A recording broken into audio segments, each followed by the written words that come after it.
Today, we're diving into a really critical issue in India, the governance of its tribal communities. It's a complex story, full of constitutional promises, some real ongoing struggles, and now an emerging grassroots movement that might just be rewriting the future. So let's get right into it. Let's start with a number that really frames this whole conversation. 45%. That's the percentage of tribal people in rural India who are living below the poverty line. A number that high, this many decades after independence, it just immediately makes you ask a pretty tough question. And that's the central puzzle we're going to try and solve here. See, India actually has some of the world's strongest legal protections for its indigenous communities written right into the Constitution. So why aren't they working the way they were supposed to? To figure that out, we first need to look at the framework itself. All right, so let's start with the legal foundation.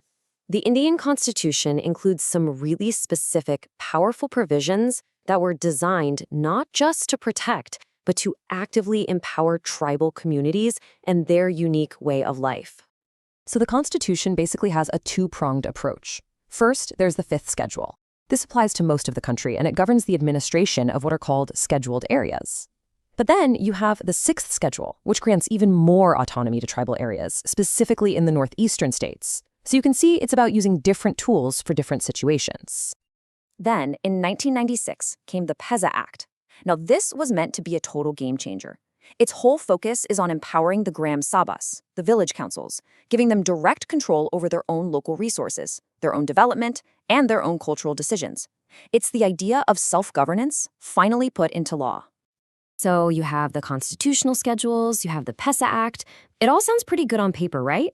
But as that 45% poverty rate shows us, there is a massive gap between the law and what's happening in reality. Let's dig into why there's such a disconnect. Well, the biggest issue really comes down to implementation. A lot of states have just been incredibly slow to adopt the PESA provisions.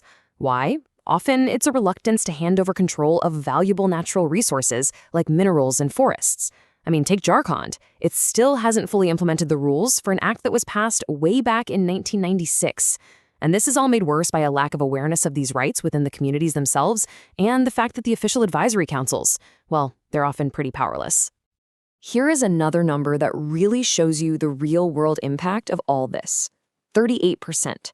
This is the percentage of land claims made by tribal communities under the Forest Rights Act that have been flat-out rejected. This isn't just a statistic. It represents a direct failure to protect the land and the livelihoods these laws were specifically created to secure. And this quote, this really gets to the heart of it. It says that even when you have these formal systems in place, they often fail to represent the unique cultural needs and the voices of tribal communities. It just highlights this fundamental disconnect between a one-size-fits-all system and the very people it's supposed to be serving. But this is not just a story of failure. Because in response to all of these challenges, a powerful new vision is starting to emerge, and it's not coming from the top down. It's coming from the villages themselves. It's called the Tribal Village Vision 2030. And get this, it has already been adopted in over 100,000 villages. This is not some small pilot project. We're talking about a widespread grassroots movement where communities are defining what they want for their own future. So what does this vision actually look like on the ground? It's both simple and incredibly powerful.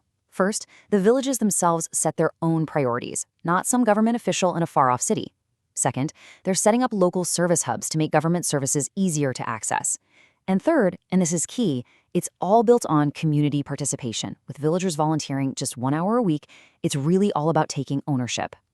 What we're seeing here is a huge paradigm shift. It's a move away from that old top-down welfare model, with prescribed solutions, and a move toward bottom-up governance that's driven by what the community itself says is important. It's a shift from just advising to taking direct local action. Now, this new vision doesn't exist in a bubble. It actually lines up with a broader push from the central government to focus on tribal development. So you've got this potential for a real synergy between top-down policy and this powerful bottom-up action. The key thing to see here is that this grassroots movement is being met with a multi-pronged government approach. You've got schemes like PMJJAM, which targets the most vulnerable groups, PMAGY, which is all about creating model villages, and then you've got programs to boost entrepreneurship and improve education. The pieces are really starting to align. And this brings us to the final and most critical question. For For the very first time, a clear, unified vision has come directly from over 100,000 villages. The challenge now, the big question, is whether the formal top-down government systems can become flexible enough to listen, to respond, and to truly empower this grassroots movement. The answer to that is going to shape the future for millions of people.